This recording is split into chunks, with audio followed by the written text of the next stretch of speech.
Assalamualaikum warahmatullahi wabarakatuh. Salam Kukar Pintar. Halo semuanya, apa kabar? Senang bertemu kalian kembali bersama saya, Rahmawati.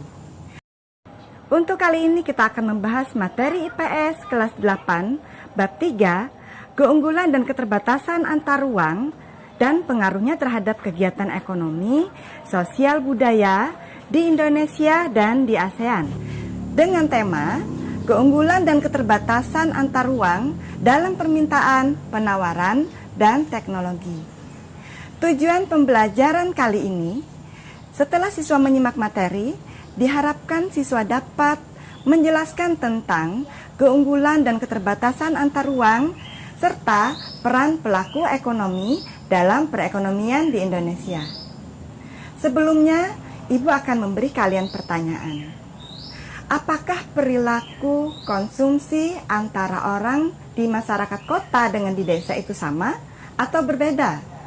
Jelaskan pendapatmu. Ya, konsumsi masyarakat desa dan kota berbeda karena masyarakat di daerah pedesaan atau pegunungan yang pendapatannya rendah, akses jalannya kurang baik, membuat pendistribusian barang atau jasa menjadi kurang lancar. Akibatnya, masyarakat desa atau pegunungan lebih sedikit membeli barang dan jasa. Sedangkan masyarakat kota lebih banyak membeli barang dan jasa karena ditunjang pendapatan yang tinggi dan munculnya pasar-pasar modern seperti supermarket dan hipermarket. Selanjutnya, marilah kita simak materi berikut ini. Setiap daerah di Indonesia memiliki sumber daya alam yang beraneka ragam. Ada yang memiliki tambang, kelapa sawit, terumbu karang, perikanan, dan lain-lain. Melimpahnya sumber daya alam kemudian dikelola menjadi barang produksi dan ditawarkan di pasar. Sementara, sebuah wilayah juga memiliki keterbatasan untuk memenuhi kebutuhan masyarakatnya. Hal ini menimbulkan permintaan. Permintaan dan penawaran inilah yang kita kenal dengan perdagangan. Produksi suatu daerah berbeda karena keunggulan dan keterbatasan antar ruang yang memang berbeda. Perbedaan ini disebabkan oleh dua hal.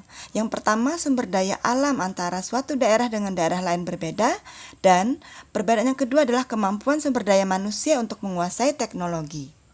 Sekarang perhatikan tabel berikut ini tentang potensi sumber daya alam di Indonesia yang menjadi keunggulan di beberapa daerah di pulau-pulau Indonesia.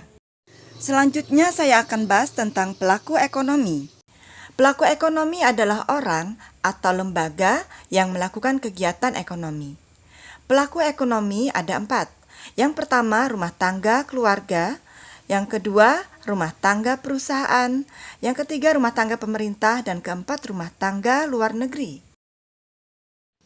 Kita mulai dari rumah tangga keluarga atau rumah tangga konsumen, yaitu kelompok masyarakat yang melakukan kegiatan konsumsi terhadap barang dan jasa untuk memenuhi kebutuhan hidup diri sendiri ataupun keluarga.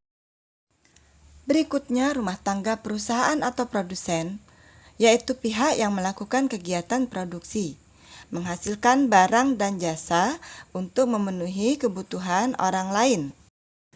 Berikutnya, rumah tangga pemerintah, yaitu pihak yang bertugas untuk mengatur, mengendalikan, serta mengadakan kontrol terhadap jalannya roda perekonomian. Yang terakhir, rumah tangga luar negeri, yaitu orang atau lembaga yang melakukan kegiatan ekspor dan impor. Sekarang saatnya kita latihan.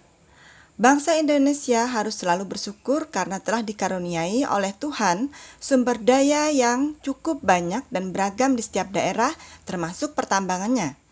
Di mana saja lokasi pertambangan di Indonesia dan pemanfaatannya untuk apa saja. Isilah tabel di bawah ini dengan cara mengerjakan berpasangan. Kemudian tugas individu. Amati gambar berikut ini. Apa yang dimaksud dengan pelaku ekonomi? Kegiatan apa yang dilakukan oleh pelaku ekonomi pada gambar tersebut? Kerjakan dengan cara mengisi lembar kerja berikut ini.